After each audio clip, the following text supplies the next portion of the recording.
Human capital atau modal manusia.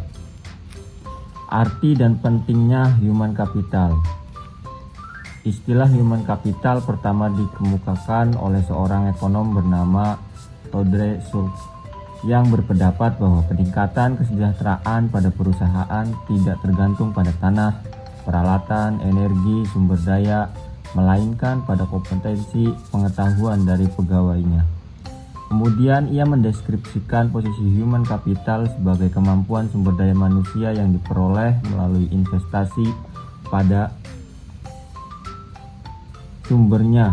Manusia yang mendeskripsikan bahwa human capital terdiri dari 4 hal, yaitu kemampuan, perilaku, usaha, waktu. Dan semuanya ini dikendalikan sepenuhnya oleh pegawai. Untuk mendeskripsikan human capital sebagai kombinasi dari keempat faktor tersebut sebagai berikut. Yang pertama, karakteristik atau sifat yang dibawa pada pekerjaan, misalnya intelijensi, energi, sikap positif, keadaan, dan komitmen. Yang kedua, kemampuan seorang untuk belajar, yaitu kecerdasan, imajinasi, kreativitas, dan bakal. Yang ketiga, motivasi untuk berbagai informasi dan pengetahuan, yaitu semangat tim dan orientasi tujuan. Peran human capital sebagai kunci keunggulan organisasi terdiri dari 3 kelompok utama dari aset perusahaan, yaitu aset finansial, misalnya uang tunai dan surat berharga. Aset disebut financial capital. Selanjutnya, aset fisik terdiri atas peralatan, gedung, tanah, dan lain-lain. Yang ketiga, aset tak berwujud, misalnya modal organisasi, aliansi bisnis, pelanggan, merek reputasi, modal intelektual. Kemudian hubungan kompetensi karyawan dengan human capital. Dalam meningkatkan kompetensi karyawan, tantangan utama yang harus diperhatikan yaitu kompetensi harus sesuai dengan strategi bisnis, dan kompetensi perlu diciptakan melalui lebih dari satu mekanisme. Ada 5 cara untuk meningkatkan kompetensi karyawan, yaitu biasa disebut 5B. Yang pertama, buy atau membeli, mengganti SDM lama dengan yang baru dan memiliki kualitas yang lebih baik. Yang kedua, build, membangun, investasi dilakukan terhadap SDM untuk meningkatkan kualitasnya menjadi lebih baik. Yang ketiga, borrow atau meminjam, penggunaan konsultan atau partner efektif, kemungkinan berbagai pengetahuan dan desain kerja baru. Bounce atau melambung, perusahaan harus mengeluarkan karyawan yang bekerja di bawah standar. Yang terakhir, bind atau meningkat, mengikat karyawan jangan keluar merupakan tindakan kritis pada suatu tingkatan.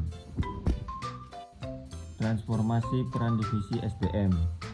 Model konseptual yang dikemukakan oleh Ulrich menggambarkan bahwa transportasi divisi peran SDM yang didasarkan pada 2 dimensi utama, yaitu dimensi operasional dan dimensi strategis.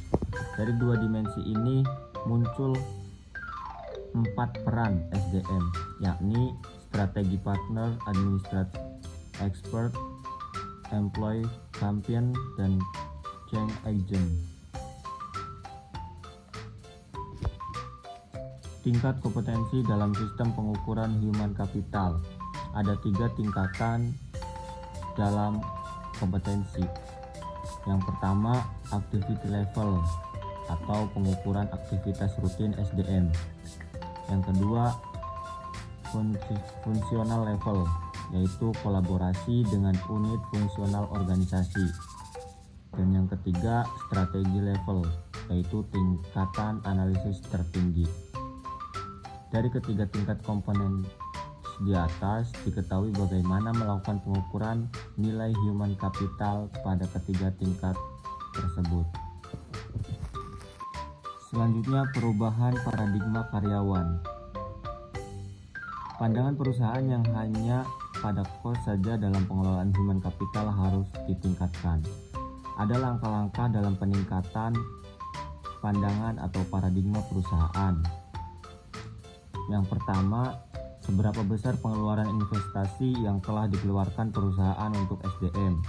Yang kedua, bagaimana tingkat return of investment atau ROI atas investasi tersebut. Yang ketiga, dapatkah dari beberapa investasi tersebut dialokasikan kembali untuk mendapat ROI yang lebih baik. Yang terakhir, mengidentifikasikan human capital.